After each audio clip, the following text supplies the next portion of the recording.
నీకు మాటలు వచ్చని నిరూపించు. నాకు సుమా గారు అంటే చాలా ఇష్టం. ఇది కాకుండా నాకేంట్లే ఊహ తెలిసిన వాళ్ళకి మాట్లాడుతున్న అందరికీ ఇష్టం. కానీ ఈరోజు నాకు సుమా గారు అంటే చాలా గౌరవం వచ్చింది. ఎంతసేపు అసలు స్టేజ్ మీద ఏం చేయాలో అర్థం కావట్లేదు. వీళ్ళేమో ఉండమంటున్నారు, అటు ఇటు తిరుగుతూ ఉన్నాను. ఈరోజు చాలా గౌరవం వచ్చింది నాకు మీరంటే. అర్థం చేసుకున్నావా? ఇక మనకి మన శేఖర్ గారు వాళ్ళకి ఏమి ఇవ్వలేదు ఇందాక. శేఖర్ గారు ఎక్కడున్నా స్టేజ్ మీదకి రావాలి. వంశీ శేఖర్ గారు ఇద్దరు తెర వెనకే కాదు తెర ముందు కూడా మీరు ఉండాలి. మీరేంటో బయట ఉంటున్నారు. Car number 342. కార్లు ఇంకా తీయలేదా మీరు? ఒక పని చేయండి, వాళ్ళే తిప్పుకొని వెళ్ళిపోమనండి. ఎంతమంది పెట్టారంటే కాన్ఫిడెంట్గా అదే పార్కింగ్ అయి ఉంటుంది. సరే మాట్లాడి. ఇక్కడికి వచ్చిన సినిమా లవర్స్ అందరికీ, ఫ్యామిలీ మెంబర్స్ అందరికీ thank you for coming. Godavari గట్టు పైన ఫైనల్గా 8th రిలీజ్ అవుతుంది. రేపు ఈవినింగ్ ప్రీమియర్స్ పడుతున్నాయి. ఇప్పుడు దాకా సినిమా గురించి మేము రకరకాల ప్రమోషన్స్ అవి ఇవి చేసాము.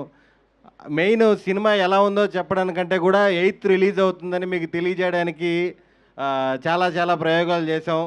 సుమంత్ ప్రభాస్ తెలుసుగా మనోడు ఇంక ఐడియాలు రకరకాలుగా చేశాడు.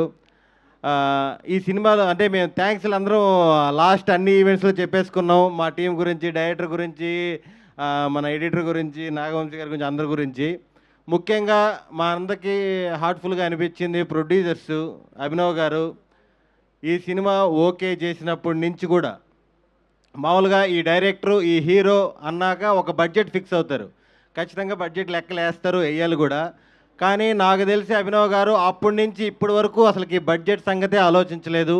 సినిమాకి ఎంత కావాలంటే అంత ఖర్చు పెట్టారు.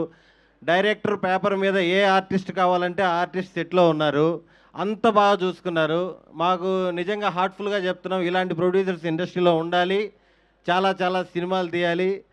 ఈ సినిమా మంచి హిట్, రెడ్ పపెట్కి చాలా మంచి పేరు రావాలి, ఇండస్ట్రీలో నిలబడిపోవాలని మనస్ఫూర్తిగా కోరుకుంటున్నాము. అలాగే మా గోదావరి గట్టుపైన సినిమా మీకు చూసిన తర్వాత కొన్ని రోజులు, కొన్ని వారాలు అలా మీతో ఉండిపోతుంది. పైరసీ ప్రింట్ కాదు, దీంట్లో ఉన్న ఎమోషన్స్, కామెడీ అన్నీ కూడా మీతోనే ఉంటుందని మనస్ఫూర్తిగా కోరుకుంటున్నాను. Thank you.